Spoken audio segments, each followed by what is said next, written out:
Thank you again for coming. Welcome all of you today for this wonderful. Please allow me to read through the program for today.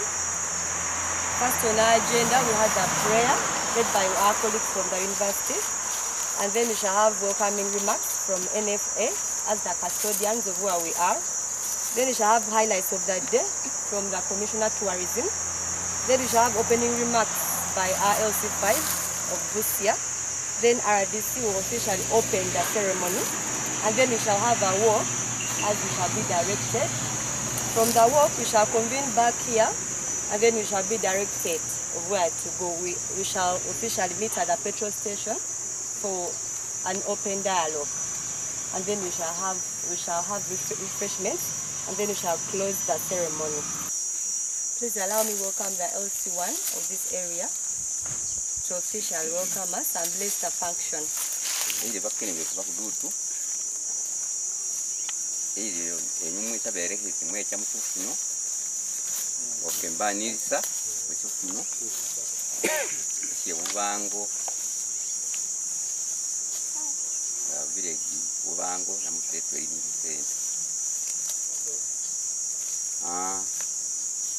Simwere mumeta nange umwami were fires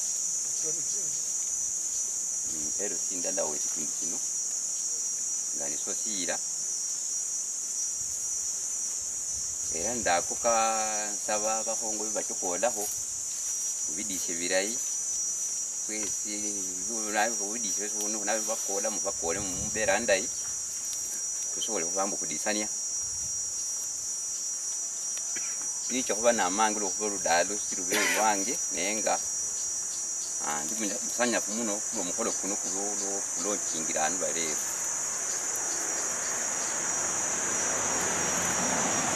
kaya kusaba mukolo kana kana kumuna kumumoni mwe bali mu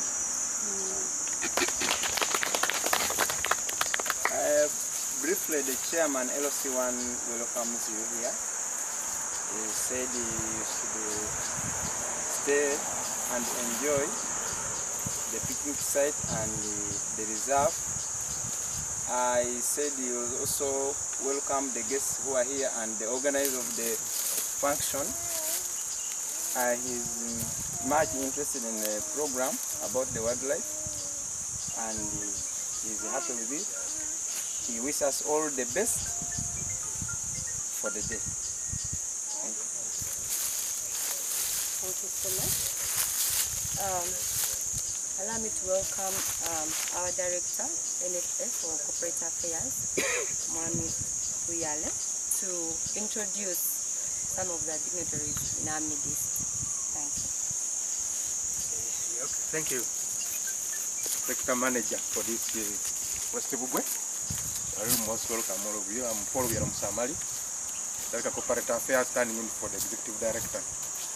We'd like to thank the Uganda Wildlife Society for organizing this place and having love with this West Bugwe Central Forest Reserve, which is really very good. As we shall talk later, because there are quite a number of challenges around here. But it is good we have got quite a number of stakeholders from different levels, the district, the local community, interested parties, and some other government agencies. And also students who are here, you are really most welcome to West Bugwe. West Bugwe is one of the forests in this sector. It's quite a big sector. Managing forests in Bugiri, Katlin, Tororo, Busia, and Maingo.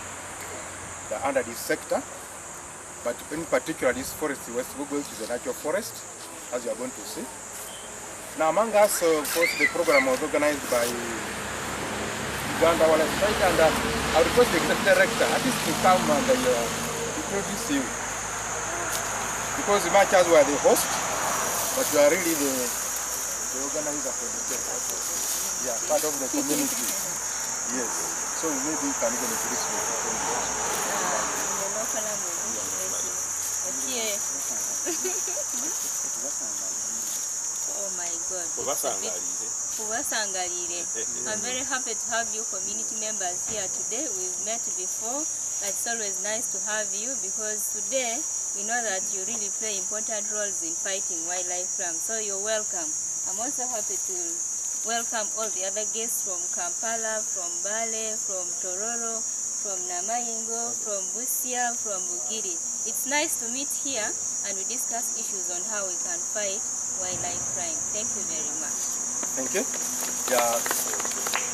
Guests, our dear guests, you have to excuse me in case I go against protocol, because I know there are quite a number of people being invited here. But I will start with the local people from this village. It's very good if you just put up your hands. The local visitors from here. No, the Mukani Lam community fano Mugulumbi no Singsaso Mono. Okay, you are really most welcome and we are happy to be with you. Any guests from the sub-county? Omuntu futula kugombolo bakoti kansala abachairman wegombolola oba sub-county chief kubeera onende diso atuliro. If they are not there, they will be coming and we shall recognize them. You are really most welcome. And we have our dear LC5 chairperson. You are really most welcome. And especially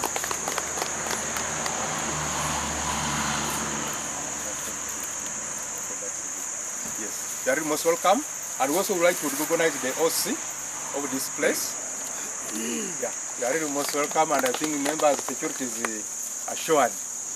Then we have people from the Ministry of Tourism who are behind this function. They are really most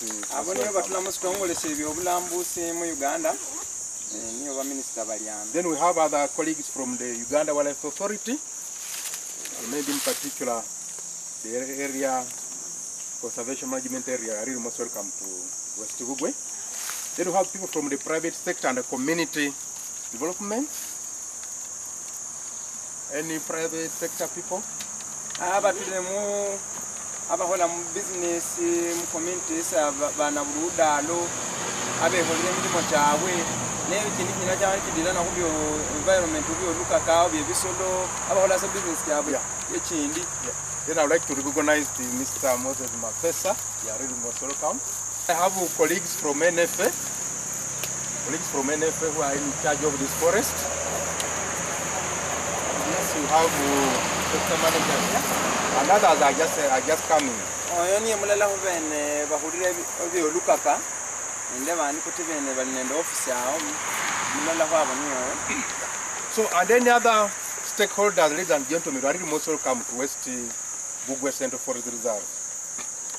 Mwesi bahaye n'abami ngalumwikire mwesi muri basaba basangalire muno okubaho kwe mwana. Yes. Okay, sorry, I've forgotten our immediate neighbors. The students from the university, just our neighbors here. Please, you can show your presence. Yeah. You can even test you are free. Or you test at the right time. You are really most welcome. We recognize you, and you are really very key partners. Because without education, really, there's nowhere we're going to go if we don't appreciate the value of our resources.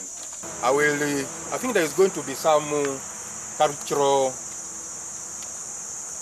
performance before we go for the walk. Then, and I will welcome the person who is in charge of the cultural group to come and guide us how we are going to do it. You are all welcome, our guests here present. We are going to get entertainment from women group members of Bugwe Forest and Wildlife Conservation who are trying to spread awareness through music, dance and drama. The information all about is good use of ecological.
Just briefly talk about the forest, then you will direct us how we shall move. As we appreciate what is around this forest, and together we should think of what we can do together to promote this forest and sustainably manage it. Taking any point in mind the problems and how we can work together with the local community. Again, my name is Betty Nansiga. I'm a forest supervisor for Bujiris, Chokla Maingo. I'm acting sector manager for West Bugwe. I welcome you once again. West Bugwe sector consists of 5 districts. That's Bujiri, Namaingo, Busia, Toro and Butaleja. And this reserve alone is called West Bugwe Forest Reserve.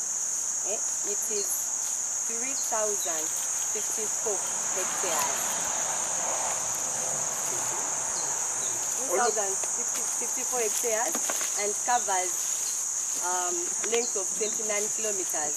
It's located in Sanya Bugwe County and it covers sub-counties of Bulumbi, Busiteman and Bulugui, and it's within Busia district. So it was first created in 1943. As we know, all central forest reserves belong to the government, but mandated by the government. But the NFA is mandated to manage them on behalf of the people of Uganda, and that is according to accordance with Article 2003 of the National Tree Planting and Forest Act, or the National Forestry and Tree Planting Act.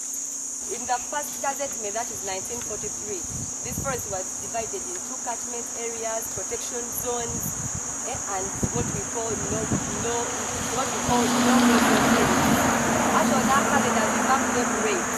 In other words, no one should step there. That was the first Gazette in 1943. Now, this forest, of course, is very important. And one of the importances we know is a catchment zone. But as we see right now, it is very, very highly degraded.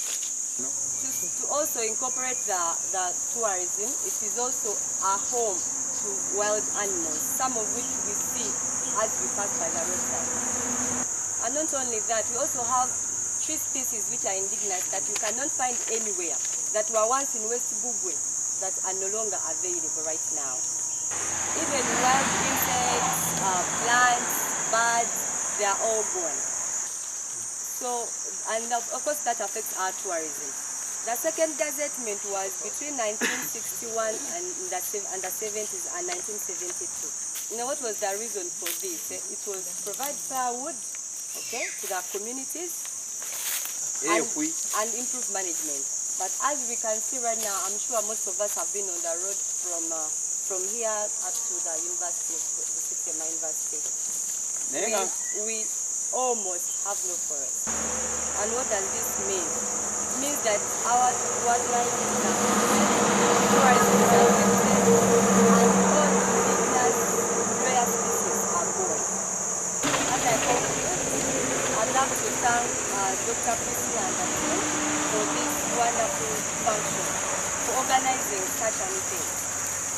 To reinstate the importance of this forest to the environment, and also hear the views of the public on how best to manage this forest on our behalf.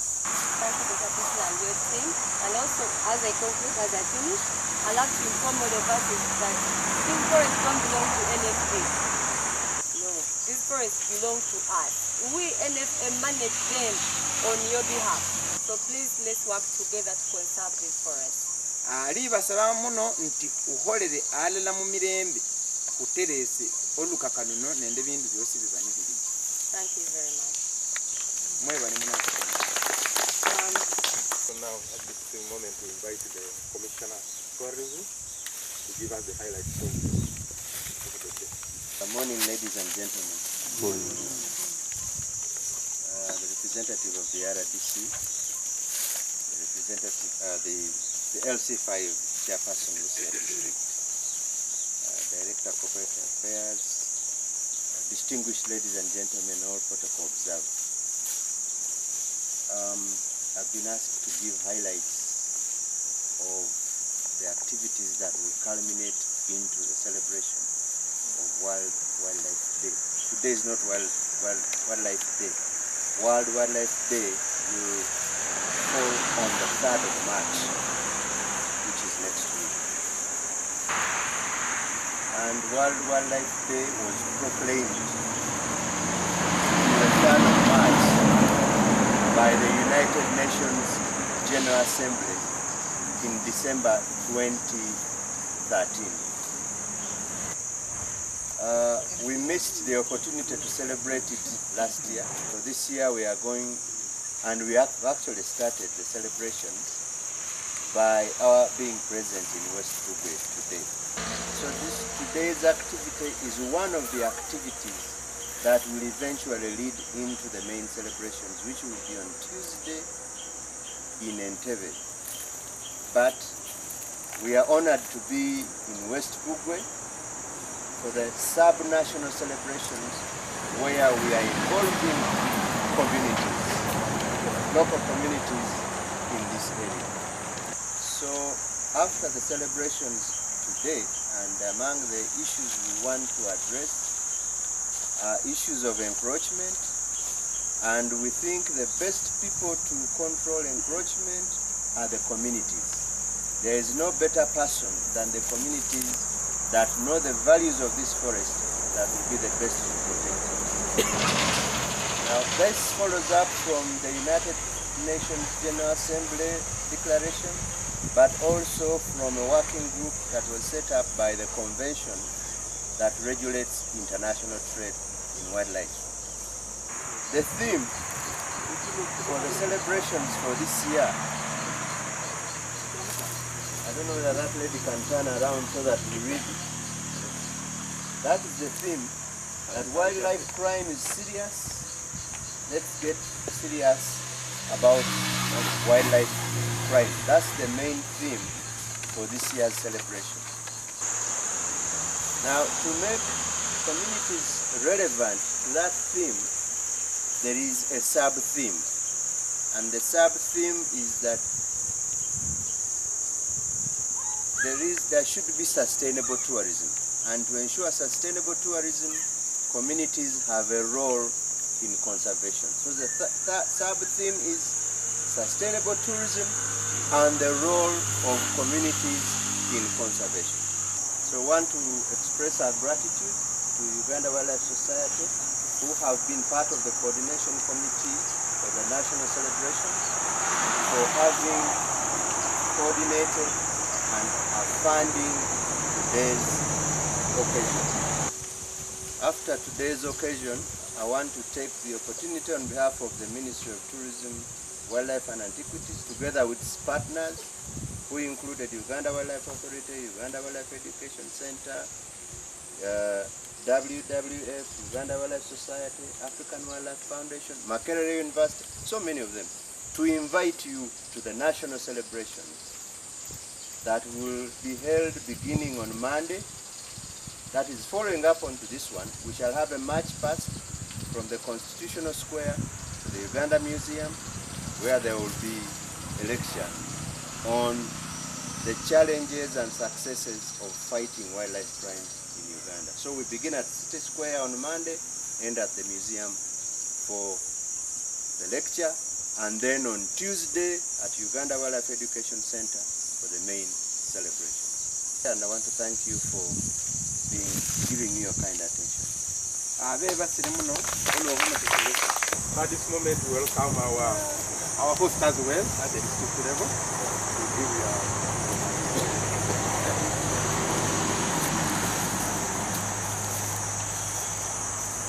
Good morning once again. I'll try and mix the languages instead of having an interpreter. Munafikirira ndosenga olusamyana olusungu.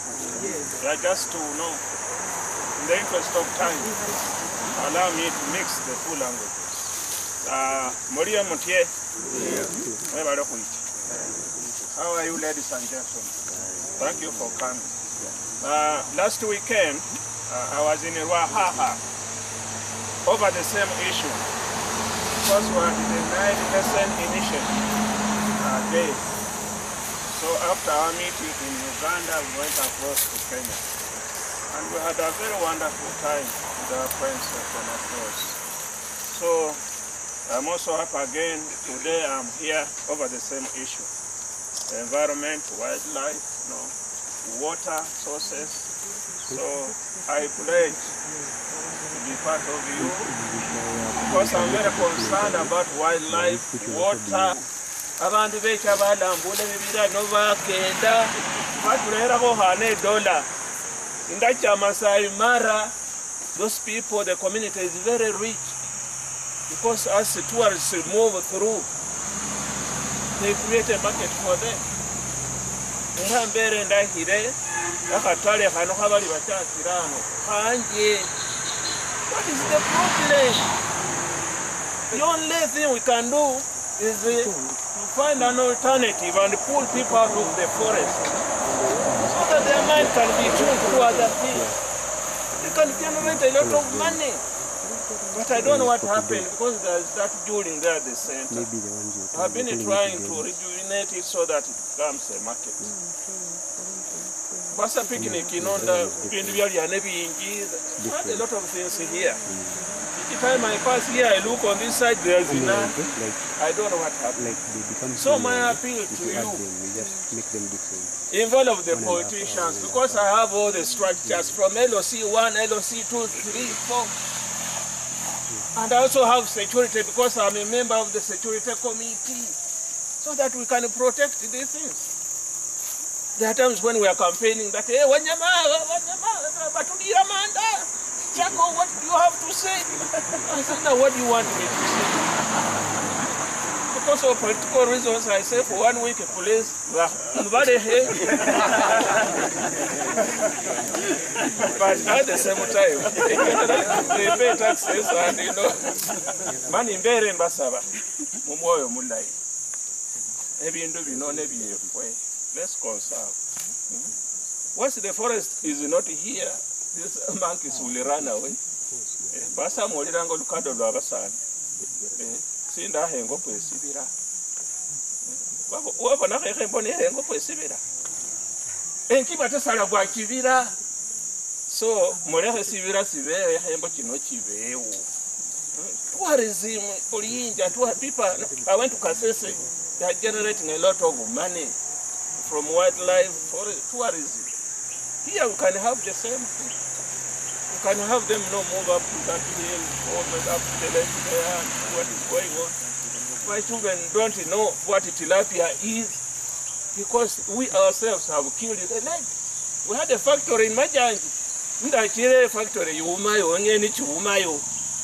Abana bebusi babone ngo ngeni haba. Many briefly, ladies and gentlemen, let's work as a team and preserve and conserve wildlife. We need water, fresh water. 1,000 years from now, there may be no water. What shall we do? Oh, the rivers, the lakes. The other day I was quarreling with that factory near Malaba. They are discharging waste from the factory into the river. So the aquatic life is not there. Nambasa manyire factory ya Malaba. Bado kule hange bindo nebichamu ne hano mwando kwenge ni chafa buli sindu syafwa. Then I went to Jambo, Tanare. The stench there is terrible. Abantu sibakona ndode sifundu sya masero. Ulano ni nyingira political ya disorganizing. You don't want investors. No way. We will break down some of these factories. You may create wealth, but you are killing. Tomorrow it will not be there. You may deny me the vote to see if we read. But let the wild animals remain here so that my great-grandchildren can see them.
Welcome to West Bugo Forest Reserve.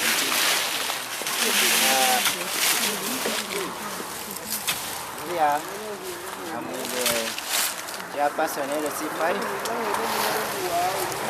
Derek, the Wildlife Club Society. So no yaberi nalyawo osoha mu ohulitama elo bali wanjiro khuyaba lino baberi no boyabirere elo bali wanjire ho khuyaba niyo lyo soha mulino mo lilimo nutrients indayi lilimo fertilizer niyo mo soha mulina.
My name is Kagenya Steven. I'm the district internal security officer with Busia district. However, I've represented the resident district commissioner of Busia district. The resident district commissioner of Busia district is Mr. Kato Hussein Matanda.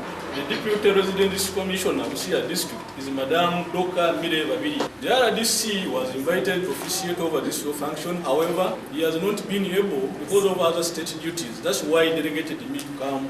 And the deputy RDC, in the same way, was dedicated for other activities in Busoga Sabri. As far as the noble cause, we are about wildlife conservation, in particular West Bugwe Forest.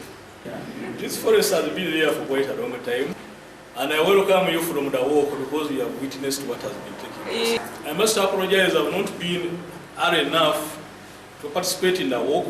As street officer, I had other street officials in the Toro region.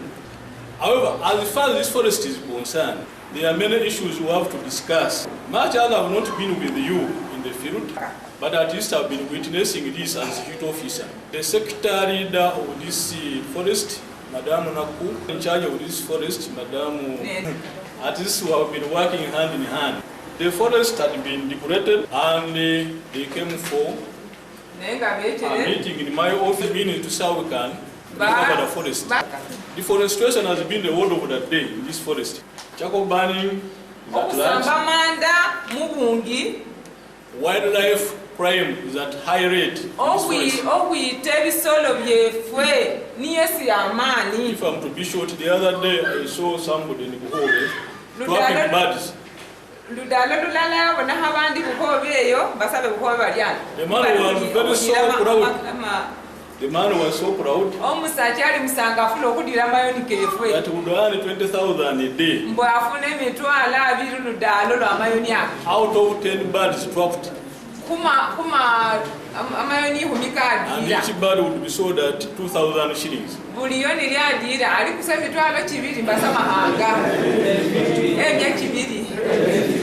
I've talked of 2,000 shillings per bird. There must be 10 birds. Then 20,000 a day. So the man was so proud. That's a high crime. Wildlife. We wouldn't expect that to happen here. For you, I've been using this route and the other route to Maraba. You have witnessed that the baboons have come along the way. They are now at the main road. That is because they have nothing to eat in the forest. The forest has been cut down. And now they are looking for all well-wishers to provide them with something.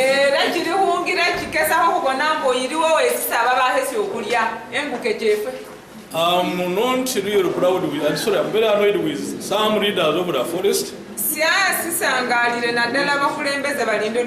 the reason being that you have not been so active as far as protecting these forests is concerned.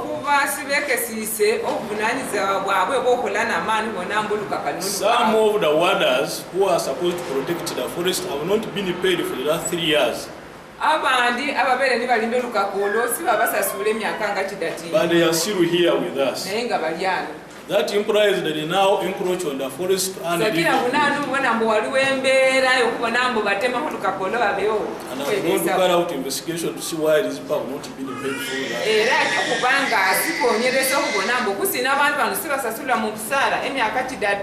I'm proud that there are some funders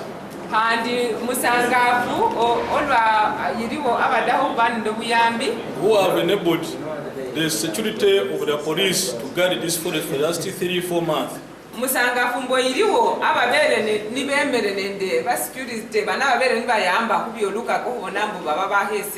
That's why you can see some green around. And some few trees coming up.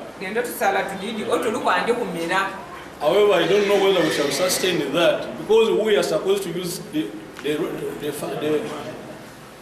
warders themselves to guard the forest, but not the police.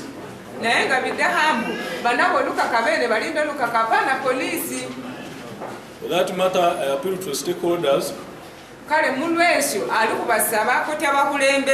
that we all come together that we protect this forest. At the same time, I appeal to you, the leaders of the forest, to see that the forest is protected by being fenced. The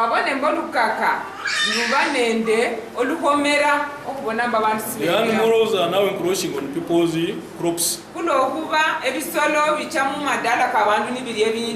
And we must put their days for fire collection, firewood collection. But today the forest is open to anybody at any time for firewood collection. Now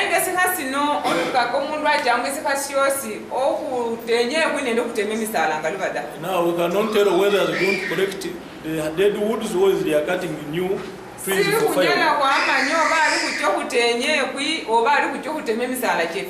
The same to those who are coming for rock herbs. At least should have days in a week which have been set for firewood collection and this rock herbal collection.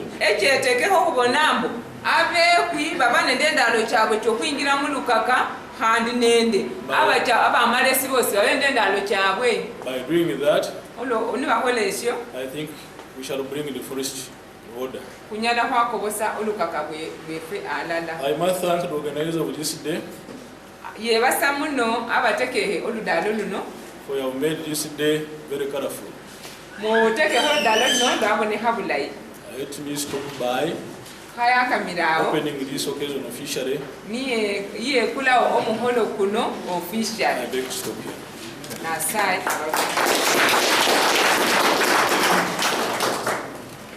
Yes. Thank you very much, Mr. Bona, for your concern and the recommendations you have made.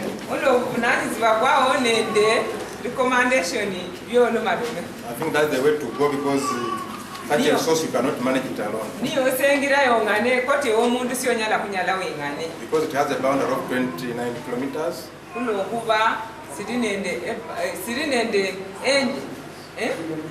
Kilometers Boundary, if you walk around. Boundary, yeah.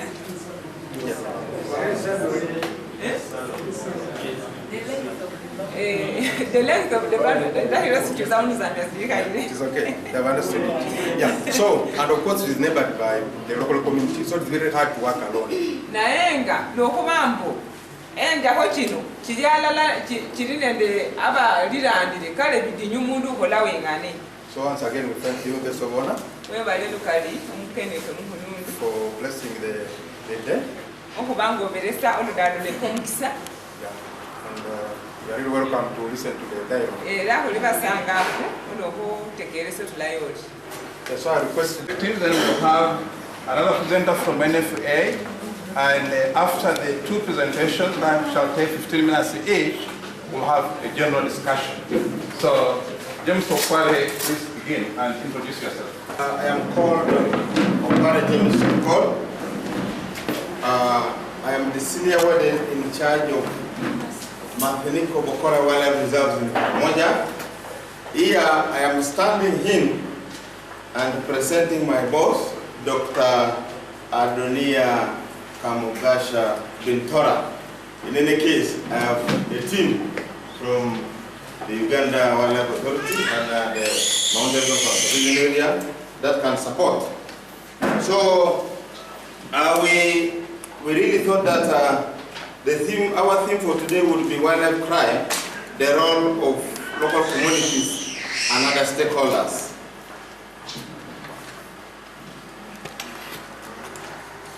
Wildlife crime is the greatest threats to the conservation of wildlife, and mainly the big animals, or what they call the big five.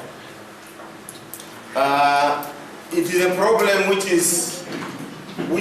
cuts across very many areas. That is conservation, security, and development, which I'll get more as. It also involves dangerous syndicates and networks. And because of that, many people, most of these go undetected. And according to WWF, wildlife trafficking is the fifth most profitable illicit trade, estimated at about $10 billion US per year.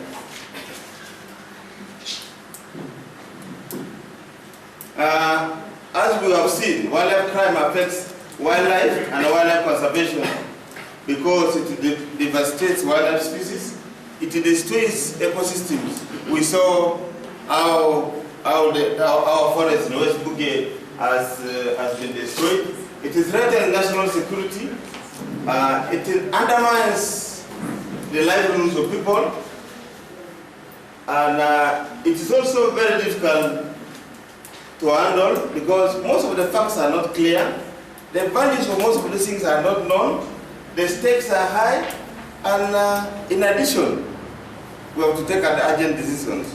That's why the guest of honor was when he was giving his remarks, was saying, all of us are responsible, and we are supposed to take action. When are we taking? We could be the last generation to see some of this, the last generation to see these forests. Our children will be talking about forests as vocabularies. At the regional and national level, the most common wildlife crimes are poaching, trading in animals, and smuggling of protected species and products, most of which are ivory rhino, or ostrich eggs, parrots, and some plants of high value like the cycads. Yes. Also, some people are keeping some wildlife products, and other things like people keep parrots, skins. Some people also put on bangles for this purpose. There is also illegal logging and exploitation of plant species like Prunus africana. And then there is conversion of protected areas in farmland. We have seen a lot of the forest reserve, mainly West Bugey, has been destroyed. When we are seeing, we very well know that this forest is very, very important for the water catchment. The people of Uganda, the people of eastern Uganda, all depend on water. The next coming 5 years, 10 years, we shall not have any safe water to drink. Water is going to be the most expensive item in the Ugandan market. Well, that was the background. Our efforts. We have had some regular poaching and law enforcement, but of course, we have had a lot to improve on that. We have also strengthened our law enforcement mechanisms. We have networked with many people like the MIC, the local and international, that is the Lusaka Agreement Task Force, Convention on International Trade and Endangered Species, Customs, Police, Interpol, and even UPDF. We have also had transboundary coordinations, like in some of the parks, like Mount to Elgon. On the other side is Mount Elgon National Park. So we have had coordinated patrols and networking on information sharing and next. We have also been raising campaigns with migrations, custom, judiciary, and I think we have been talking to local people about the importance of forests. We have also been gathering in intelligence, because we have an intelligence team. We have been involving local communities in bordering PAs in information gathering and format. We have also gone in to arrest and prosecute wildlife criminals. Next. We have been recruiting and training rangers and wildlife officers on wildlife-related issues. Challenges. Wildlife crime involves high-profile criminals who are sometimes connected using advanced technologies and are capable of buying themselves out of prison. These guys have money. After killing a buffalo or an elephant, he knows even if he goes inside there, they will charge him 2 million. And what is 2 million to him? So they are happy to buy. Our challenges has also been a weak legal framework. You know, if somebody kills a gorilla and the only amount which can be charged can be about 3 or 10 million. What is 10 million to somebody who is going to get 10 billion? So at times people just say, okay, let me do this, I serve my sentence and I will come back and do so. Presence of black markets, you know, where there is demand, you know, there is somebody willing to buy. This is why these forests have gone. There is somebody, all of us need timber. All of us need food. And because that demand is there locally, then it forces people. So those are some of the challenges. And as the chairman was saying, you know, at times because of politics, you are supposed to say this. At times because of money, you are supposed to do something completely different. It's a big challenge because these are Ugandans.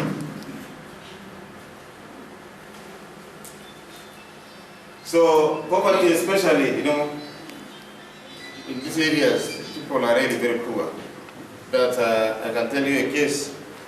We did an arrest. We arrested some guys in Moroto.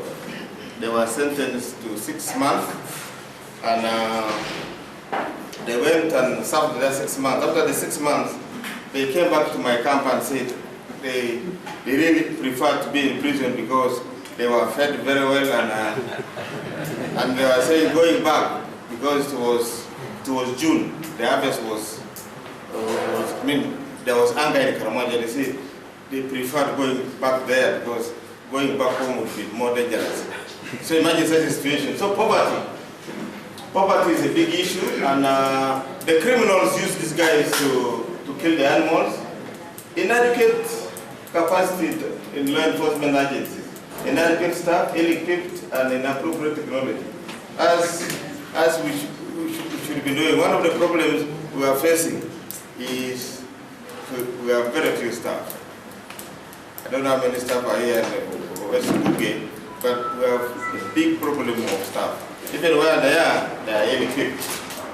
We also have issues of porous borders.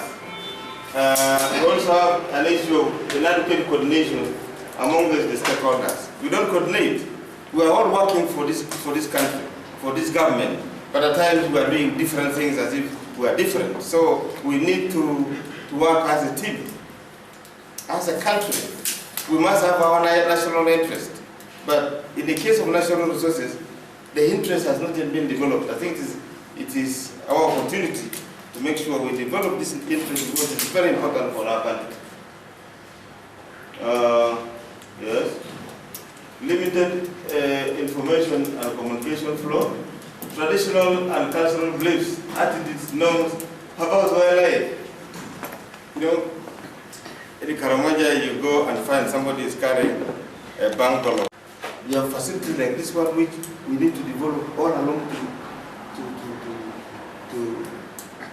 to handle the tourists. I talked about the cultural conversation. Who knows that even that activity alone can bring a lot of money? People just come and see how the whole thing is done and how brave the young men are. It's a very good attraction. Would make us a lot of money in Eastern Uganda. Did you know that? That's free money. Just to come and see and get your money. It's a very good opportunity. So roles and responsibilities.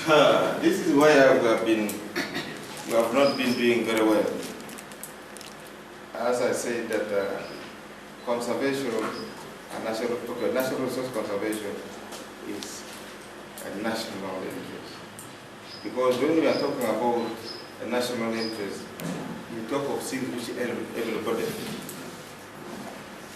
Look at the water catchments of Heligon and all these forest reserves.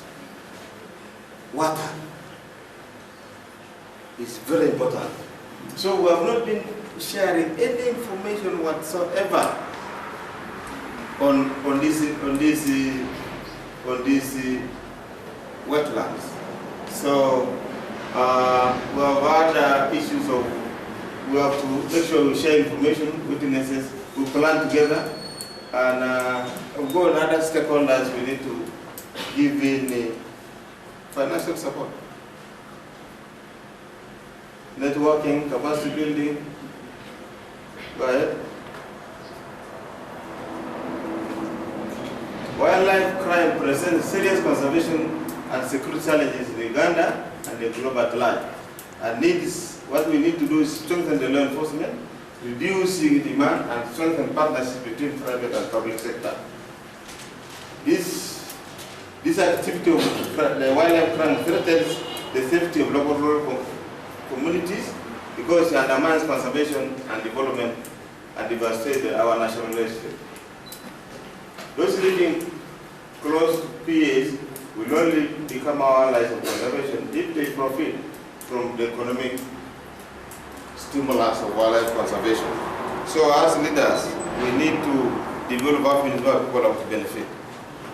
That is the end of my presentation. Thank you.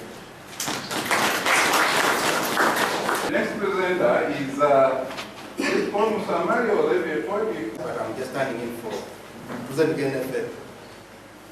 As you have seen, you know when you are naked, it's very hard now to hide your nakedness. What I mean is that you have walked and seen the forest. What's left there? And when I was coming, people saying, is there NFA here, they are not there, they are what? They don't give it to me and that kind of thing. So, now the rest we shall try to say what we have prepared. The topic is challenges and success of working with communities in fighting deforestation or wildlife crimes and promoting nature-based tourism in Eastern Uganda, the case of West Bugwe. When we're talking about West Bugwe, and we say that it is about 3,054 hectares, which is roughly 7,330 acres of land, with a boundary line of 29 kilometers if you walk around the boundary. And of course that boundary is just neighboring the communities who are part of the stakeholders of the forest. As NFA, we are in charge of managing such forests across the country. We have about 506 central forest reserves, totaling to about 1.26 million hectares across the country. But today, we are talking about West Bugwe, and we're really not going to lament. And I'm just happy that this day is an open forum where you can have a hard talk. You can talk what you have seen and what you think can be done for us to work together. Because that's the only way you can manage these resources. Because the NFA is in Kampala. The two support staff, one is about a kilometer away. The communities around the 29 boundary. So there's no way we can work alone. If I go to the challenges, once the forest is degraded, what the land use land cover is depleted to a percentage of 10%, then there's the total deforestation that Central Forest has.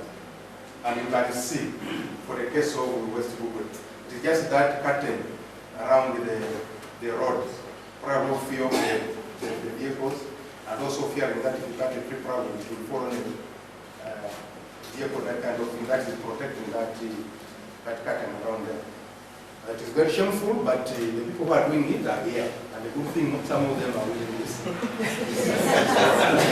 So we can have the way forward because we are talking to ourselves and we can know what to do. Yeah. Two, the opportunities for us to work together.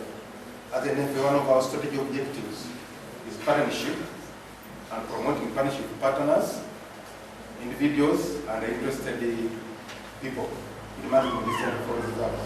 That's one of the 4 objectives. I'll mention half of the other objectives later on.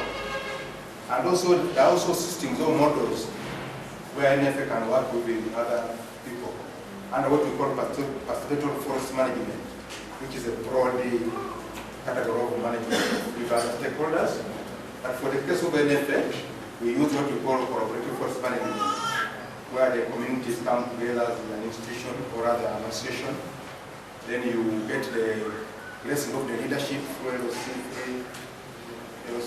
county, district, to approve your association, and you indicate what you want to do with the NFA. Then you come together, we negotiate, and you get an agreement or a memorandum of understanding for us to work together. So in short, the opportunities for us to work together, and these are policy issues which government has placed for us to work together. And it's very important for the communities around here.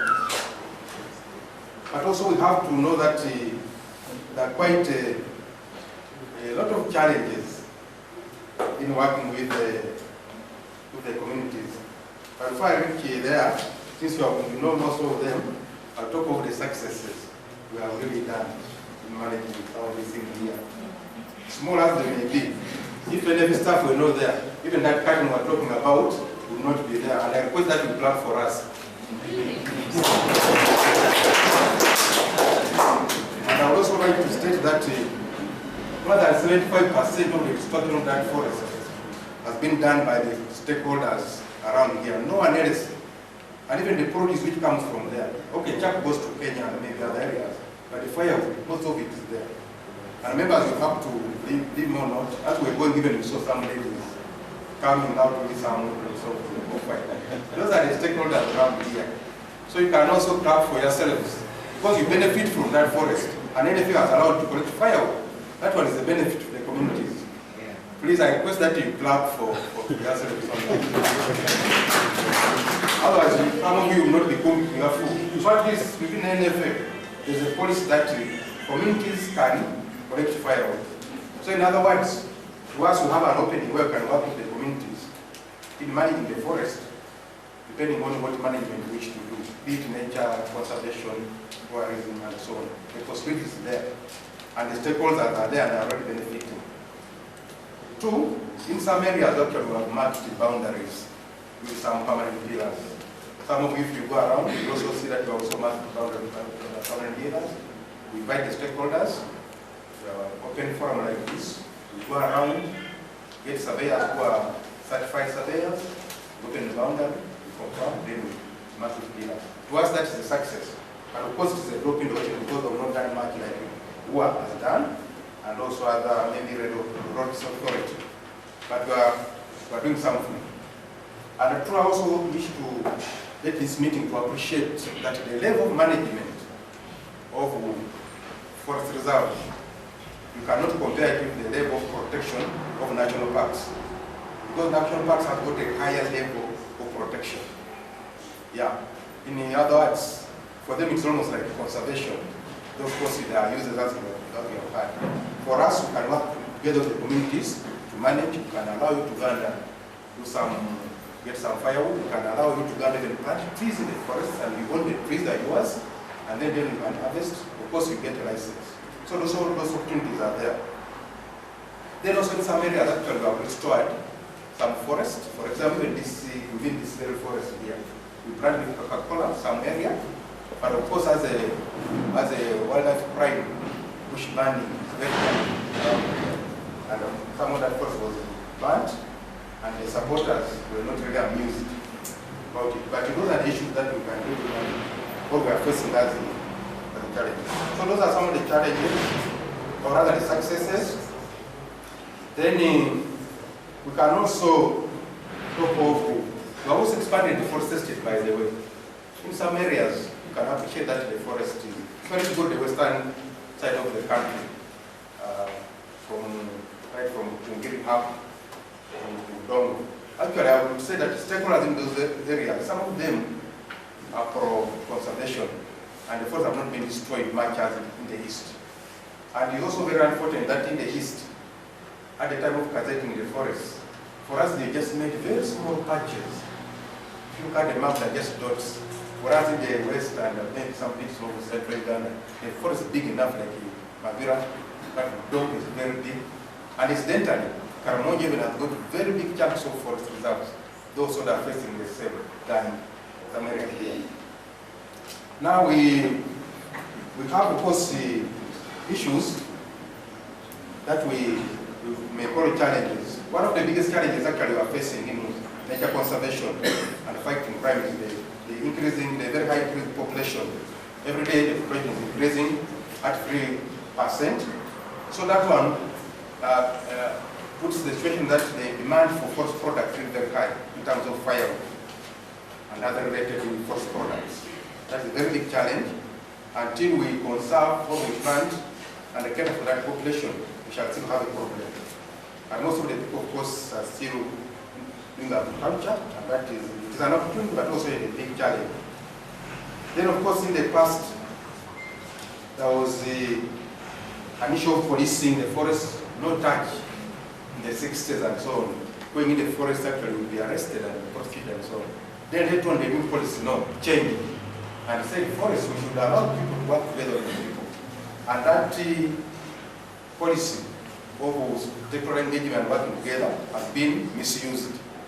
Let's say that now the communities are the people who have destroyed the forest. Instead of utilizing it to promote their livelihoods and so on. That really there is also the big challenge. Good policy, but has got challenges. Then also, one other issue is that working with the communities actually needs skills.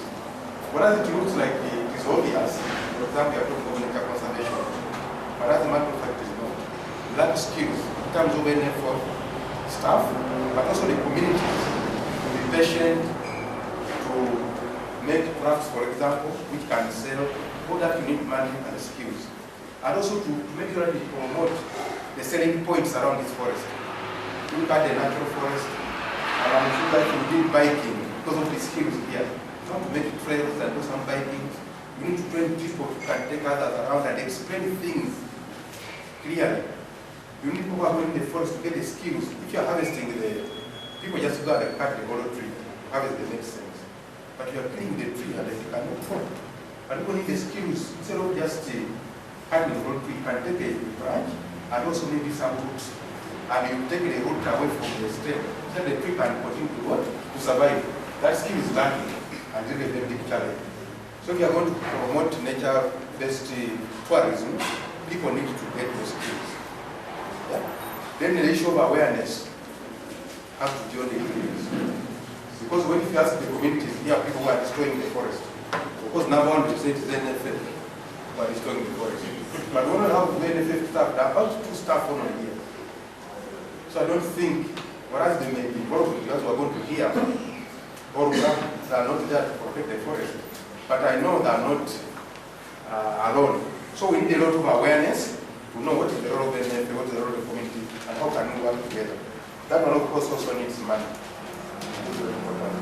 Then also the other challenges that I just going to list for within time.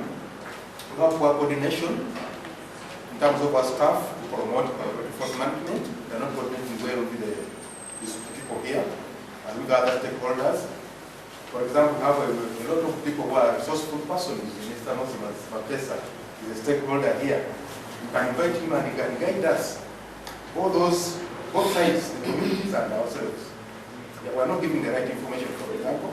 That's what is there. 2, lack of clear benefit sharing mechanisms. Now you can see the communities who are collecting firewood. Maybe it's one community. What of others? How they benefit? So we need to identify all those mechanisms, how other people can benefit. Once we do that, probably we can move forward. Two, I've talked about in capacity. I've talked about financial constraints. It is a constraint, but I'm sure if we plan well, we can be able to attract funding from different stakeholders. For example, recently, with support from African Wildlife Foundation and Jane Goodall Institute, they opened some trail, about 40-kilometer trail in Bulongo, which is a circuit. And people are interested to go there by cars. There are some people who just drive on their own. But they actually approached us that it is a very good thing to do, and they gave us some tips how to work. And I believe we had an investor in this area that people can wish to come and buy in this area, a lot of these skills and so on. But those things we have not explored them. Then also, of course, we talked about encroachment and boundary conflicts. If you look around this forest on the other side, there's a community claiming some people of that, and actually even Stema University. That farmers extended in some like corner and that's corners within the forest. Those issues need to be addressed. And of course, the very biggest challenge is governance. We are blessed with our chairperson. He did say that yes, he's ready to make sure that we restore Mr. Bugwe. But also did mention that 1 week I said no, leave those people. That one is the governance issue. And the governance is talking about accountability, talking about equity, equitable sharing of resources, talking about consensus and so on and so on. Yeah, so how do we maintain the same talk which promotes sustainability? Those are issues we can handle. Then lack of serious investors. As a matter of fact, we as the government, because I work for NFA, we have not been able to probably package our things to promote investors. Sometimes bidding takes too long. When people are going to come, sometimes we are failing to access the right information. Otherwise, someone sometimes wanted to develop this West Bugwe for tourism. He came several times, was working in Angola. Later on, he lost interest. But the opportunity is there. And I believe next time we can get ideas how we can promote that site. Then, because we talked about farming, I'm not repeat it. Then, increase charcoal burning and high demand for firewood. How do we deal with that?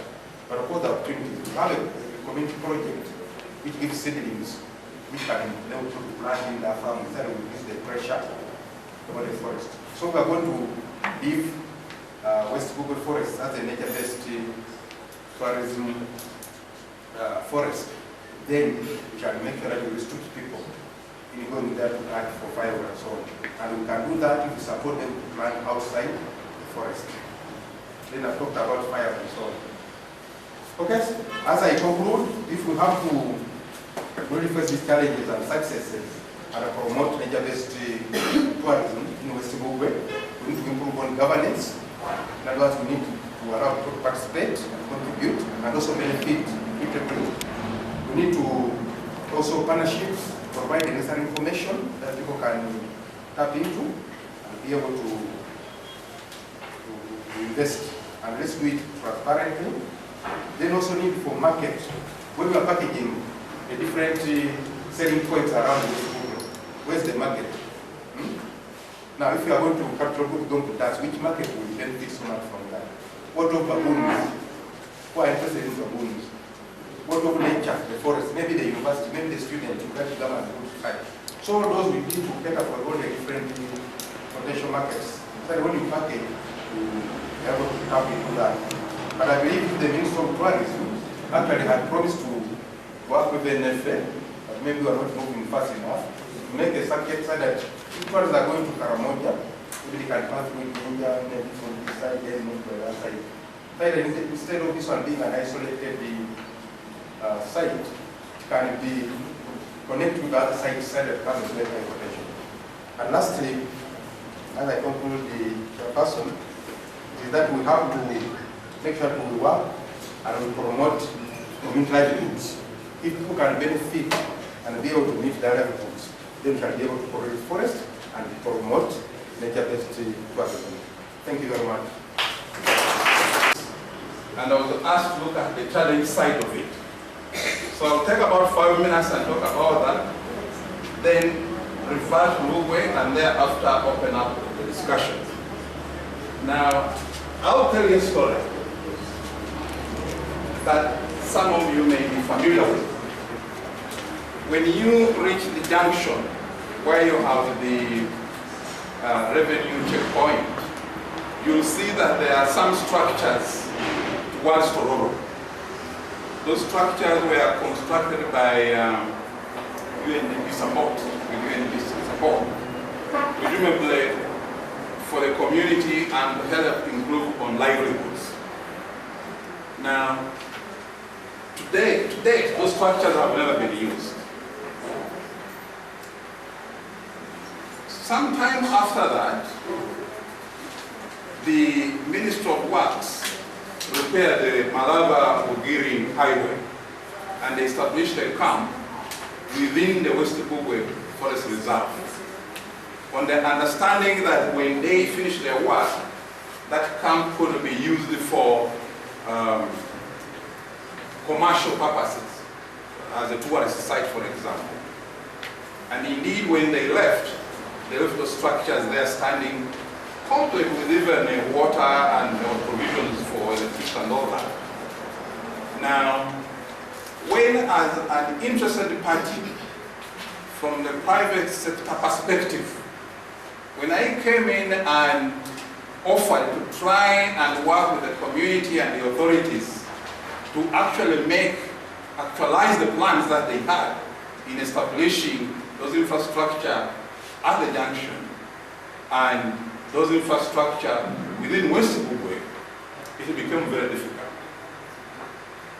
And in summary, I would say we have problems of attitude and problems of perception. And these are compounded by bureaucracy. Because I had difficulty convincing the NFA, who was the managing authority, that as a private individual, I could work with them to manage a site that had been abandoned and that was being eaten away by termites.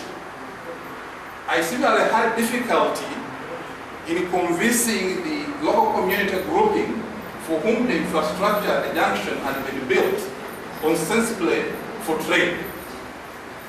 I equally had difficulty in convincing the local district administration that I could work with these people to actualize the plans. And so, at the end of the day, I gave up. And just as I was about to walk away, some local person here invited me to come and try out the same ideas I had wanted to work out with the NFA and the district administration and the communities.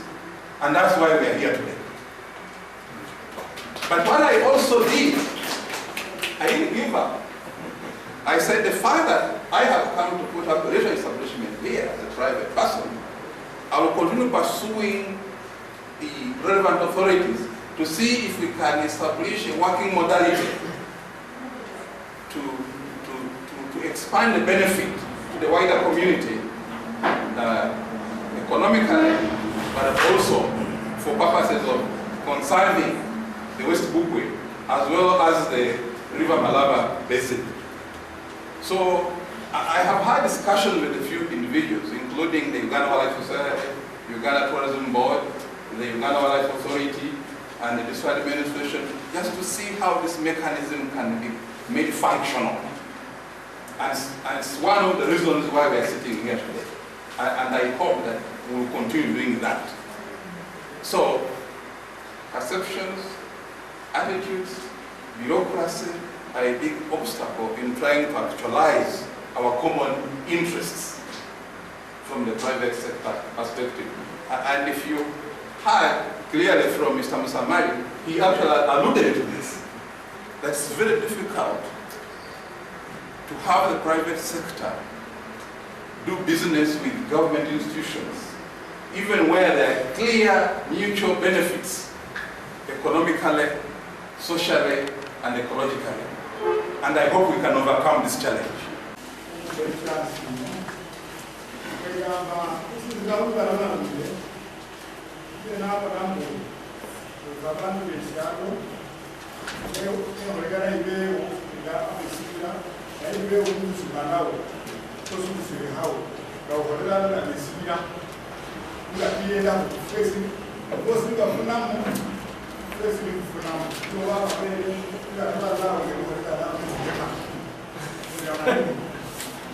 So, this one on a man, I never had to place your way in Abu, then someone, Habere, Speaker, that before we are to project, it's not a chapter, but now, Funamo, we had to get up for a speed up. But I speak as I go on for the other movie and I put it on my speed and very fast. I'm the hard one and do that.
And let me directly go to what I think would be the proposal to seeing that this forest is manageable. One is, you see, we are now from the other colonial thinking of top-down approach, but down-top approach. And I'm seeing here, they are still using top-down approach. And perhaps that's where they are failing. Like I've seen, and I've told some of the members, these NFA officials who are here, I strongly believe that if a research was to be conducted, these people are part of the people that are approaching this forest. And I have heard from the language, though I don't understand, but as if someone had said. But I think if like the community members were mobilized enough and they are the ones initiating this program of managing their own forest, having realized the benefits they are getting from the forest themselves, it would have been much better. But how do we do it? If NFA is there, I'm sorry, I think they are sleeping. But if they put up the structures, like now they are fighting a few individuals that are trying to come on board to making sure they are using these structures that were abandoned and they are just there rotting. If you backed up them and you supported them to begin tourism hubs in that forest, so that when the tourists come, these local communities are mobilized in such a way that they can do crafts, they can do their traditional dance and they present to tourists and they are paid. This person who is going to the forest kill 10 birds and earn 20,000 shillings would cease to doing that, but rather go to training and earn that money and endure as more. Another thing is, I know Mr. Mapesa, sir, I think it is during your leadership, sir, in UA, that we established, you came up with collaborative management, which in forest you are calling it collaborative forest management. Why don't you advise your people in FA to begin that? Because I have seen it work in Queen Elizabeth National Park, whereby you have to come up and train this, involve the communities to think of the projects they themselves can manage.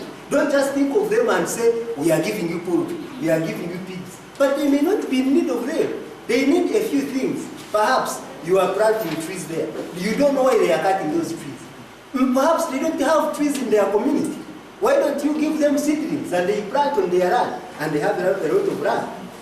And another thing is, you have talked of 4 months police security being here, but I have seen there is bushfires that have been set 2 days back. What are they doing? Then there is no work done. Another thing is the charcoal burning, the animal kill, for sure. You have to think about it. But another thing is that you can now empower these communities with modern charcoal stoves, alternative source of income, and also the INFA who gave them the permission to be going to the forest to fetch the firewood. But you never limited them. You did also the service. Limit them, set days of collecting firewood. Thank you. So long as the factory will address the problem. Otherwise, we have been talking for over 50 years and we are not finding solutions. Over there at the back, the lady.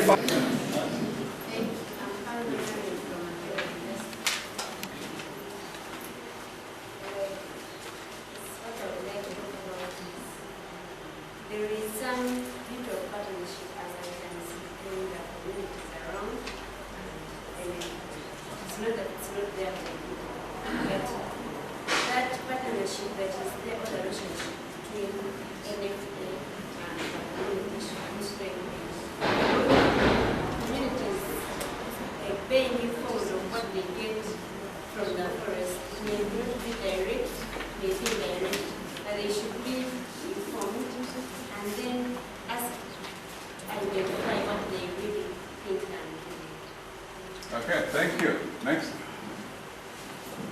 I dignify our presence, work by the engineer and Mistrom, in the name of Dr.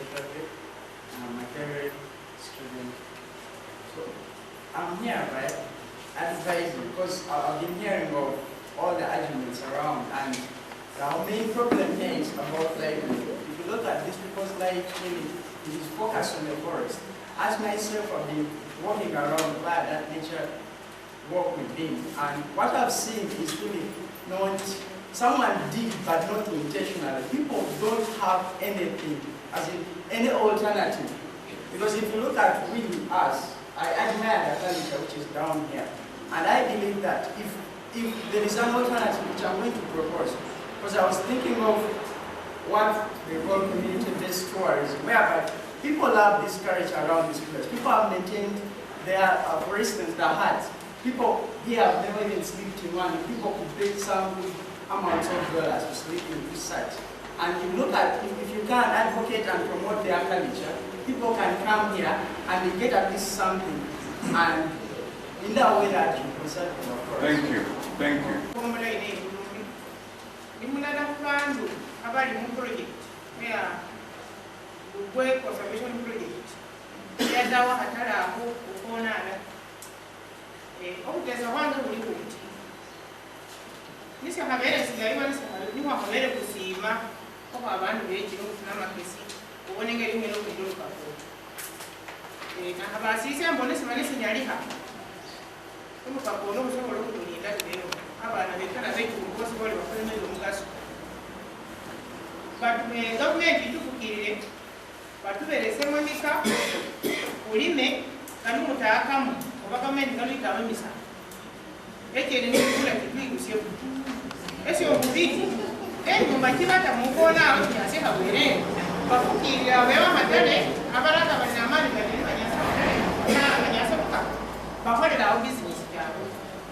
The community be allowed to dig in the forest, plant crops as they plant trees.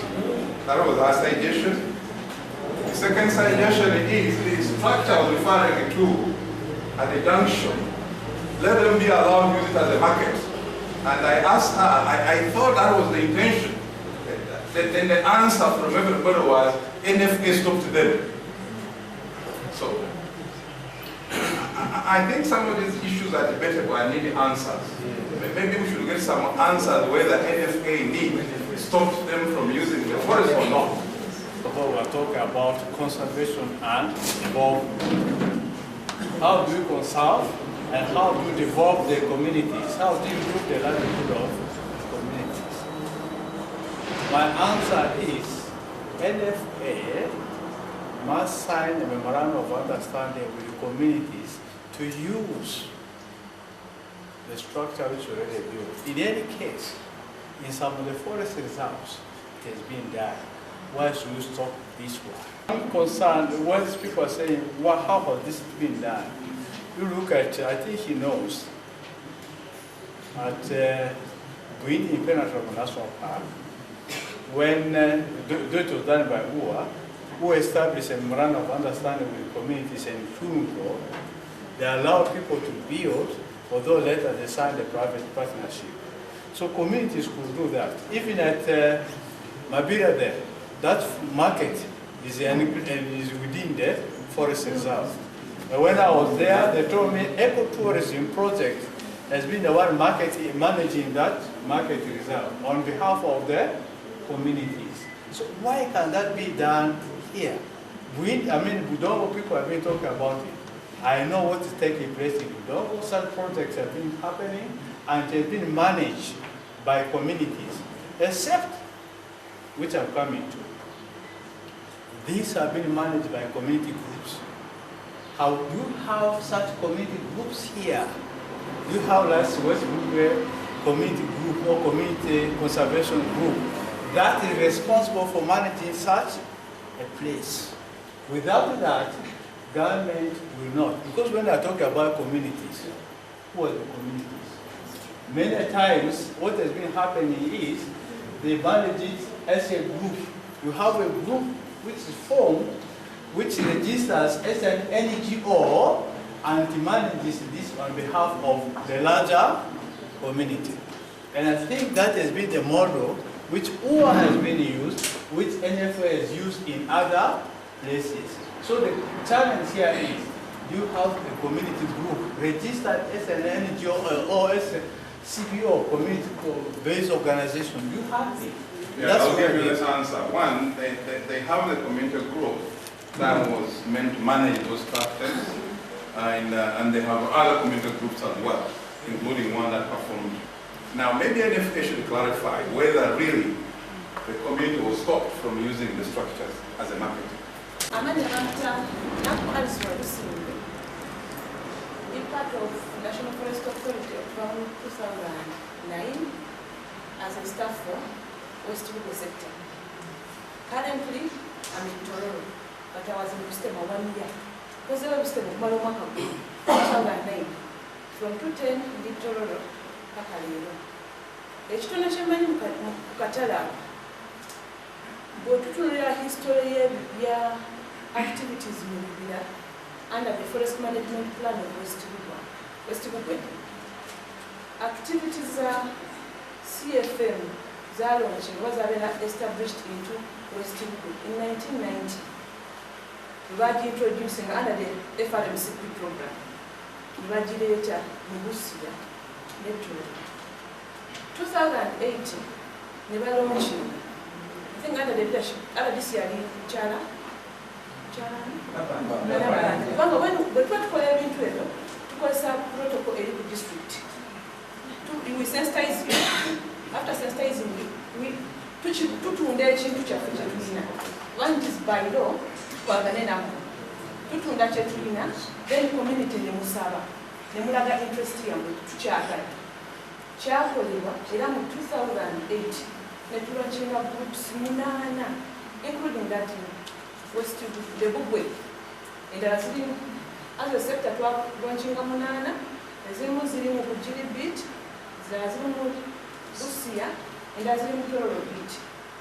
Of all the 8, it's only 2 that can function. Twabaguza ekintu kyaffe.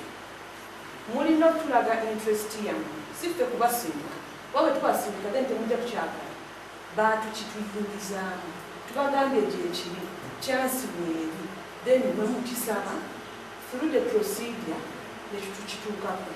Kati tuleka nga tulina we tutaakwatagana simanyi. Nemu obaali bakita kukipowa ne mukipowa ne mukivaamu. Naye ng'ate bwekiri era mu mateeka kikkiriza. 2008 we are launching. Of all the groups we launched, it is inclusive. Leero bw'ogamba nti NFA yeegaanye okukozesa akatale. Ng'akatale mwakazimba mu 1998. NFA nejja mu 2004. Kiki ekyagaana emyaka giri gyonna? That means tulina okucekinga steps zaki. Ze twakozesa omulungi ogwo. Wabwe tuyinza ozirongoosaako. Ne tusobola okukola ki? Okukizongola.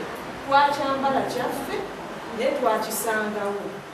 Ekitegeeza nti mukulu Mapesa oba waliwo ekitwero ekyo waliwo ebyagaana mu procedure mu mateeka ebitaggwa. Naffe newankubadde nga NFA tuze ku board tulonkinze era muzeemu mubiddewa mabega. Ekitegeeza era temwabayinga kye twabaguza oba tetwakitegeera temwakitegeera. Bwe muba nga temwakitegeera mwali mulina eddembe nti okuddamu okusaba kintu kyaffe weekiri yemwe mwebenderako ekintu kyaffe weekiri kyonooneka kyekyagaana tetulina okulongoosa okusobola okukozesa ekintu ekyo tetukisulamu tetukikoze. Basically, you are saying NFA has never stopped the community from using the market? Bwe mujja okukozesa ekintu ekyo temujjanga muntu bawulira bagamba nti twabagaana oli abeera n'agamba nti nzize njagala kuteekawo omuntu wange baagala organized group olwaliwo gavumenti ekozesa saakos ekozesa groups group nyangu yakufolowula kubeera n'amateeka era ne constitution era ne laid out by laws. Bwe munaaba smart in that sense tujja kuki I work in the Tororo District Local Government as a District Forest Officer and Acting District Natural Resources Officer. I was part of the managers of this forest. I managed this forest in the year 2000 to 2002. During that time, we realized that the communities neighboring this forest needed help. And we set up 3 nursery sites to allow these people to plant their own trees in order to remove pressure from this forest. Today, the situation has changed. The pressure has increased in this forest because the population has gone up. Now, what needs to be done is this. It's good that the chairperson 5 of Busia district is around. It's also good that managers of this forest are also around. It is not true to say that the NFA staff have not done anything in this forest. They have done much. They have surveyed this forest, they have demarcated the boundaries, they have prepared a forest management plan, the staff are there all the time working, but they are invaded by outsiders. That is the problem. We have to accept that. So what Busia District Local Government needs to do is to have a deliberate project for the communities neighboring this forest. That is what Busia District Local Government needs to do. One of the projects will be tree planting at a very big scale. Tree planting including fruit trees, agroforest trees, plantation trees for all the communities. Every household should be allowed to plant at least 25% of the land here. That is what Busia District Local Government has to do. Let me give you my experience in Toro District. I talked to my district local council, and the district local council allocated 90 million Uganda cedis for tree planting. Every year I spend that money to buy tree seedlings and give out to communities to plant. And if you traverse Toro district, you will see that the forest coverage is a bit high. I also liaise with NFA. Every year I get tree seedlings, over 200,000 tree seedlings for NFA for community tree planting activities. This has to be done in Busia District Local Government. As NFA also has to support the communities here neighboring this forest with tree seedlings. So both Busia District Local Government and NFA should provide tree seedlings for these communities to plant.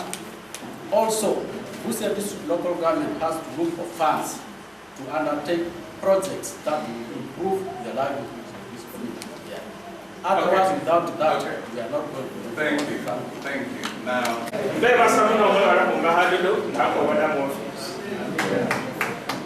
Sebindi bingi bya helo sahano. Embasa mwitulisa olukumu lwenda, kyenda, munana. Yetudekera mu office. I came into office 1998. And I found UNDP had set up those structures there. And I tried as much as I could to establish the market there. But like Madam Nabu said, we had not put a few things in place. That's why it became difficult for us to establish the market there.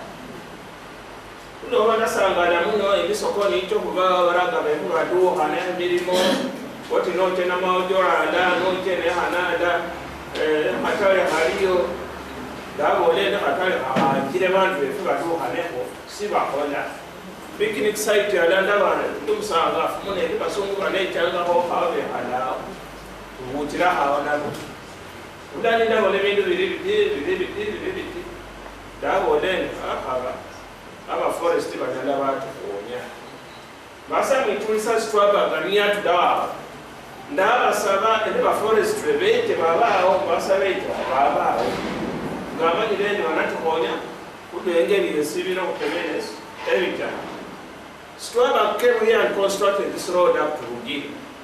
Then as they were leaving, I requested them to give us that place so that the forest office would be there, and I think they did it. Because I wanted to ensure that the tree cutting would not take place in their presence. But it continued. In 2006, I had to leave office. Got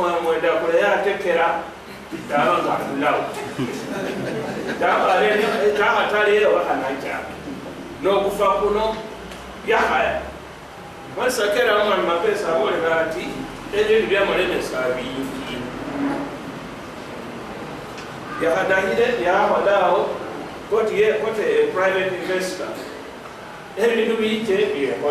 The second chairman wa local government, uma hesidi nyose hasino. Uma mapesa okola investment yabundu abantu batuhana siba hola. National Forest Authority has agreed, shall sit together and put what they want in place, and we open up the market there immediately from now. The issue of the factory, you're not operating in another Jenny. I see man, you know, factory in a lay child, you don't have a president in the factory. Oh, that was a what my mother and factory in the may not be possible. In that factory, Chinaman, but no one minimum power has come. I see power everywhere. Massachusetts is called that's a we must have election, but Massachusetts is a tarot that. So, we have election in the weekend. Money. Someone is sitting in the chairman. You know that we have council, young, the speaker, board, who order paper. Maybe it will be an air, it is civil retail or retail. Then the other council has a good woman, younger was not a shot. I mean, it will also. Who said we could see us if it's low. I was so what you can done, but when I want to be doing what we have. So, there's so much to do. Every year, okay, what we get around that area, we have the way. No one can no one in each other. You know, see me, you'll be angry. No one is here. Better than the National Forest Authority, but we have to see the issue. 8 months, they're going to the forest and cut the forest with the anger because of the baboons. What solution do we have? The National Forest Authority, the Monade, the says in Gisania, which is an Olympic Hamasa and then in the MP1, Molimba. Why is it a home modo? I don't know about Monday, Vavita. I'm a son of Kaida, Bama, they were then done over. The Molimba was not money, maybe to be the clashes that come in. But I don't want to politicize environment, forest, wildlife. Once we begin politicizing, we shall miss our track. Money, Kudwange, our chief guest, that is what I have to say. We must find a solution to save the forests and the wildlife. Thank you so much. Chairman, basically the chairman is saying his door is open. He would like to encourage further dialogue. He would want the stakeholders to work together towards finding solutions. And the marketing issue should be one of the things that should happen very quickly because the structures are there. And if there are any procedural issues, he's willing to help out. Perhaps that is one of the entry points that UWX will really utilize to help catalyze the functionality of these things. And Mr. Chairman, you couldn't answer the issue of the factories, and I heard you saying we'll involve the president. I want to share some information here. There are 10 of us in a company called Busia Holdings, and we have a piece of land just next to this forest reserve towards Busia. And our intention is to start an agro-processing plant.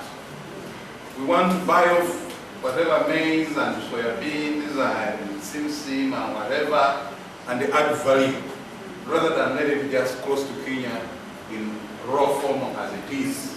So some of the things we don't have to do. But what we need government to do is support us to make it happen. For example, now I see the political power line. It has stopped there. I call it a political power line. It has stopped at the health center 3. It hasn't reached our premises. But that is a discussion for another day with Mr. Chairman and other pieces. However, I want to bring it up to try and answer the cry from the old lady who I say, we need things that will help absorb some of the youth and spur production. Because we think if we do that kind of thing, we'll also be able to stabilize prices. Because today, prices simply fluctuate depending on production. So there's a lot we can do together with the community and the private sector. It's not only about government. Let us not forget that the focus for this discussion is how we save West Bugwe Forest Reserve from continued depletion in terms of charcoal, firewood, timber, and whatever it is. Let's not find ourselves diverting so much from the main issue. And one of the issues, Mr. Okware, is people are cutting down this forest because the baboons are an issue. You had me explain. You have some response, some reassurances in terms of family control program. And please don't say it's the work of local government, because the chairman has already said he needs advice. Mr. Okware. Now, and we shall continue working together to see that this issue of problem animals is sorted once for all, but together, following the agreed procedures of government. And I would also suggest that we have always been thinking that so and so as too, but the best system I have seen, which I have seen working, we have initiated it in Pade, even in the Kidepo and is, would advise that since we have association groups we have talked about, we would also have problem animal committees in this village. Because these are the people who are able to report what's happening and are able to work together with UWA to see how to manage the baboon. Because many a times they say a baboon is somewhere, but when we come, we don't even have people to work with. They say the baboon was here, so you don't know where to start. We have come here, tried to sort out the issue, and at times we go back without help. So I would advise that we are ready to work together, but we shall still come and work together with the NFA and form problem animal committees in areas which are prone to this thing, so that we are able to develop strategies. There are so many strategies which have been used in the whole country, but we shall see which one can work to prevent the problem. But we want us to work together. So another thing, Honorable Chair, that I will talk of some intervention which we have been doing as Uganda Wildlife Authority in other areas, and see if they also work here. We have had issues of restoration. Even in Nelcon, the areas which were heavily degraded. But we developed a restoration plan and started planting and made people to manage those areas and weed them and leave the trees. Then after 5 years, they leave. Those could be avenues. We have also issues of beekeeping. We have had issue, honey is a very lucrative product. And think about also having it within the forest there, so that, so long as the people don't have economic benefit, we always want to alternative. So mine is just to think, put like, we should have alternative livelihood. So as we are saying, stop, let someone have a bee there, bee hive. We also have the issue of boundary management. I think we have formed a session, but we should also give them work. One of the issues we will think about is planting some trees along the boundary, so that every household has maybe 10 meters or so to manage that forest, to manage the boundary, because it will make him remind him that this is the border. I can't go beyond that. So that in case he needs some forest, he will come and cut this one and the boundary instead of going inside. So there are a lot of avenues, and Honorable Chair, we are willing to come and work together, and since we are neighbors, to develop strategies together.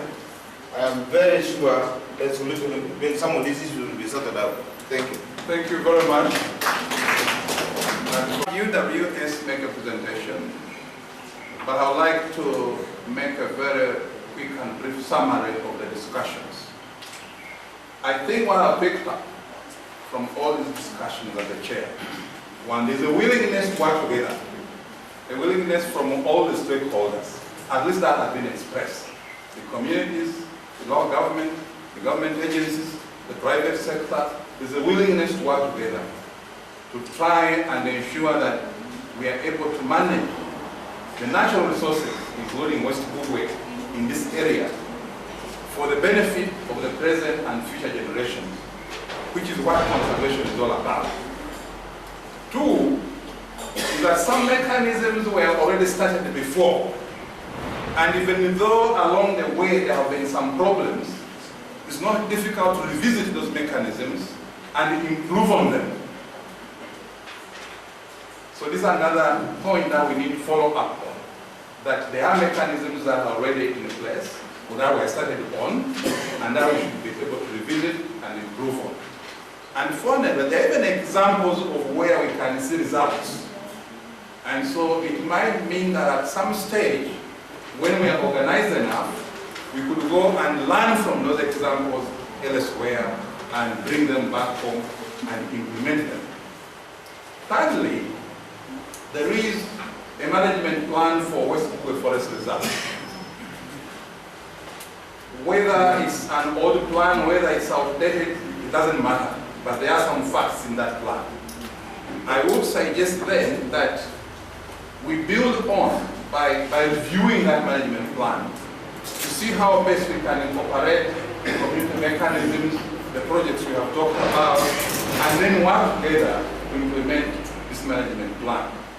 I think that would be a key entry point for anybody, any donor or any stakeholder who would want to use support to NFA in managing the West Bugwe Forest Reserve together with the communities. There are also other initiatives that could improve on livelihoods that I think will need to be refocused in terms of their supportive role, the conservation effort. So, in summary, these are the things, the issues that I have picked up from the discussion that has been ongoing, and which I think. And I'll briefly highlight some of the things Uganda Wildlife Society is doing in the east and western parts of Uganda. Uganda Wildlife Society, with financial support from Ecosystems Alliance and in collaboration with Uganda Wildlife Authority, the local governments of Bulisa, Busia, Mayuge, Tororo, Namaingo, and Bujiri are implementing a project to see that we strengthen capacity for managing human-wildlife conflicts and at the same time address wildlife crime. I don't know if the photo is clear to everyone. We can appreciate the nature of conflict we have there. We have a baboon there and a burnt habitat. This was captured along Busia Road on our way to the border. The conflict we have here is that people are burning the bush, probably for farmland or grazing, and at the same time the baboon is looking for food. At the end, the baboon will go into farmlands to graze, and the people will have a problem with that because their livelihoods are lowered. And we can have human attacks or even the baboon being killed.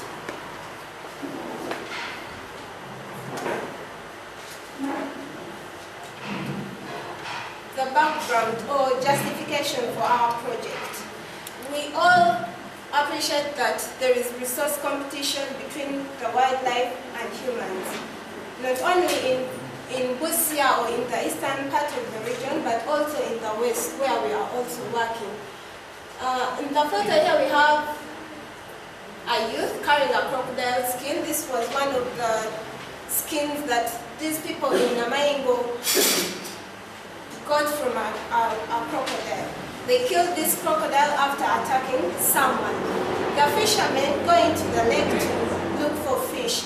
At the same time, the crocodiles in the water are looking for fish. So there is competition for the same resource. At the end, this results into a conflict. Then, weak capacities. Our colleagues from UA already acknowledge that they have insufficient capacities to manage these conflicts in terms of personnel, in terms of equipment. So all these lead into human-wildlife conflicts. And some of the impacts of these human-wildlife conflicts we have human insecurity due to wildlife attacks, then lowered livelihoods. People spend much of their time in the garden to guard against the problem animals instead of doing other constructive things. At the same time, we have lower crop yields, and all these constrain our efforts as conservation agencies. Under this project, Uganda Wildlife Society looks at determining the nature of wildlife conflicts in the east and the west part of the country. We also look at determining the appropriate strategies for addressing these human-wildlife conflicts. At the end of this, we would want to see that the capacities of institutions like UWA, NFA, the local governments, and probably the community-based organizations in these areas are strengthened in order to manage these conflicts.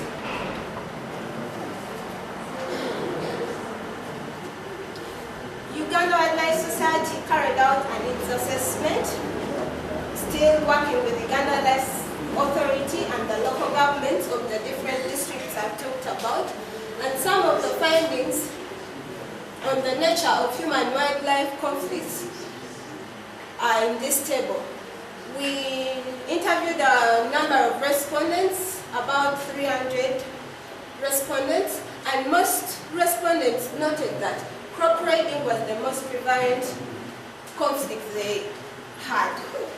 And this was followed by human attacks and also invading homes.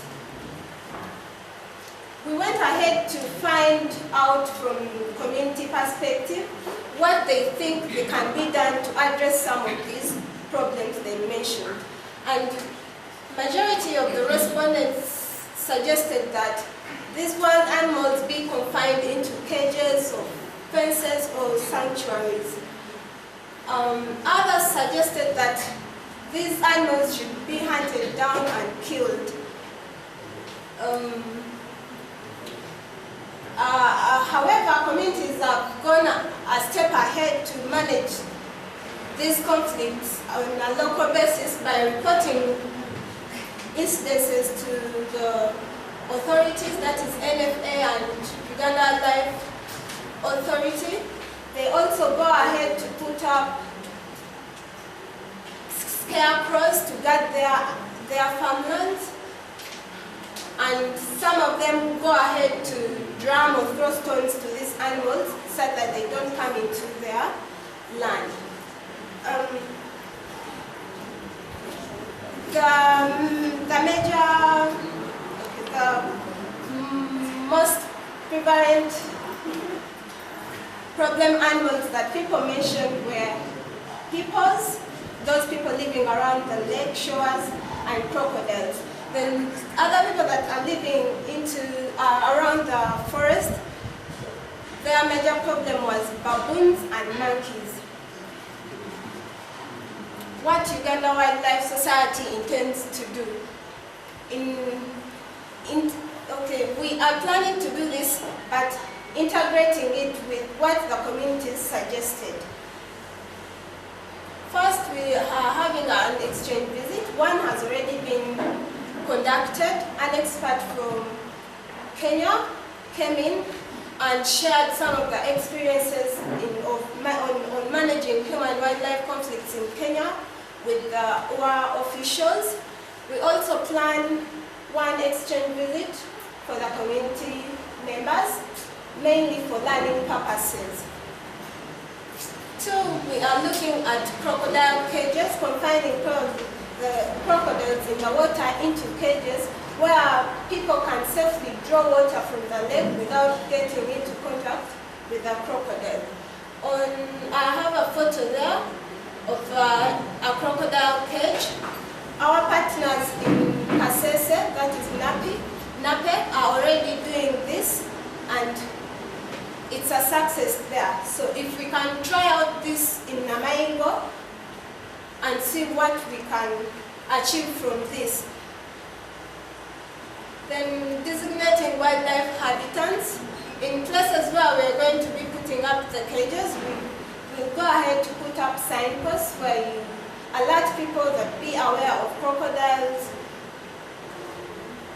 or don't go beyond this point, so that people are aware of these wildlife habitats. Then we also look at conservation enterprises development. Under this, as we were having our nature walk, I noticed that we don't have designated trails to move along the forest. We were actually using a road. So if we come up with this nature trail inside the forest, so that people come and appreciate the beauty of the forest inside, not along the boundary. Then we also look at tourism product development, that is craft making.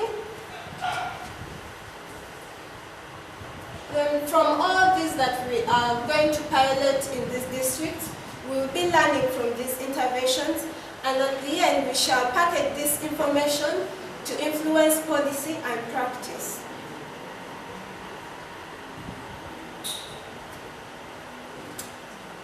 That's the end. Thank you. Once again, Uganda Life Society is a membership-based organization, and our vision is wildlife and humans living in harmony, and we do this through research, advocacy, policy dialogues, and conservation initiatives. And we are located at Mawanda Road, Kamocha. Thank you for listening. Thank you so much, Teddy, and thank you for being brief and the point. Now, members, I think we are drawing to the close of this dialogue. Excuse me, I have one suggestion.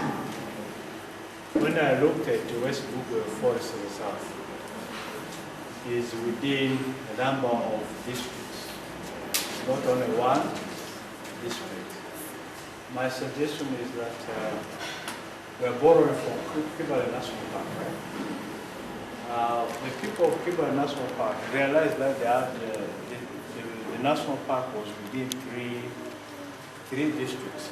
So they formed an association which covers the whole area. So I was with the view that to strengthen community associations, which may be here in Busia, another in Tororo, another in another Bugiri, and so on, there should be a number of associations which coordinates all this, like CAFRET in Kibale National Park. That's my suggestion. And we view that in the end, it helps to coordinate community activities in all the other districts by having one umbrella association. That's a suggestion. Yes. Madam Chairman of the day, allow me just to express this when we are trying to discuss issue of having enterprise in the forest reserve. The issue of that market, the organization went ahead and held a discussion with the UNDP, and we met John Okuta, one of the grantors, with Mr. Wanyama Vincent. They shared to us that we go on ground and find what happened, that market to stop. The organization went ahead to go on and carried a survey from the first founder members of the other West Bugwe Association. Then we just settled it and we resolved it. The major factor was there was a high level of corruption. The organization did not involve community members, but the new organization here, Bugwe Forest and Wildlife Conservation now, has involved many members, and as I'm saying, we are also partnering with the Dream for the Future, and some of them are beneficiaries under forest gardening. I think we are trying to do. So one of my concern was that now you the grown-up organizations, at least you should come on the ground directly and we share when you have something. Other than maybe, like somebody said, you are up, then you just drop down the information. But we have a number of information we have collected from the members, and we have gone ahead to cluster, as the lecturer was saying. We have clustered these villages in 2 clusters of 5, 7, and we went ahead to cover even Bugiri side. So we are just in a good process. Otherwise, we also lack some capacity building that we need you to support the organization. Thank you. So I think the member is basically confirming what my friend Mr. Mali mentioned in his presentation, that coordination is problematic. So I think we have done a good job for today. And I want us to bring this to a close. It's coming 4 o'clock, and we must eat, and we must travel back to our homes. So, of vermin, the baboons and monkeys that we are talking about. And I would like to remind the district local authorities, although the chair is working out, but the other business here anyway, and UWA, that we need to put in practice the provisions concerning vermin control. In my recollection, it's the responsibility of local government to establish vermin control units as may be relevant, and the responsibility of Uganda Wildlife Authority to provide technical backup support. So instead of UWA having to move all the way from Bale to try and go and look for that baboon or leopard or hyena or crocodile, which they sometimes, actually most times, don't find, it would be a lot better if we can form a functional vermin control unit in the Busia local district government. And maybe that unit could also cover Namaingo and the Bugiri areas. I think that's one way of involving the community, one way of involving the local leadership, and being a little more efficient than having the team running all the way from Mbale, or sometimes all the way from Moroto. I know this gentleman is based in Moroto. So the law provides for that. And let's put in practice what the law provides for. I know district law councils always talk about budgetary constraints, but if it's such a big outcry from the public and such a big cost to the farmers around, it is that would help in terms of the management planning and in terms of the issues of livelihood projects, as well as liaising with the government arms to combat crime. So again, this should not be difficult within the local government structures because they already exist. They are separate for production and environment, I think. And what we need now is to actualize the things on the ground so that they can address the real issues that affect our people.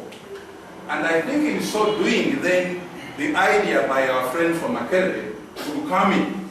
Once those committees are operational at local government level 3 or 5, then we can look at an umbrella committee for the 3 districts in terms of the West Bugwe, but even in terms of the other resources along the shoreline. So the law provides for that. The onus is on local government and the government agencies to help make these committees become functional and to help supervise them in terms of their day-to-day activities.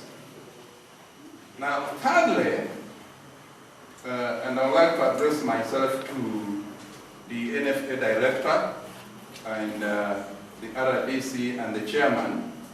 There has been a persistent outcry from the community about NFA staff. And suddenly there is no smoke without fire.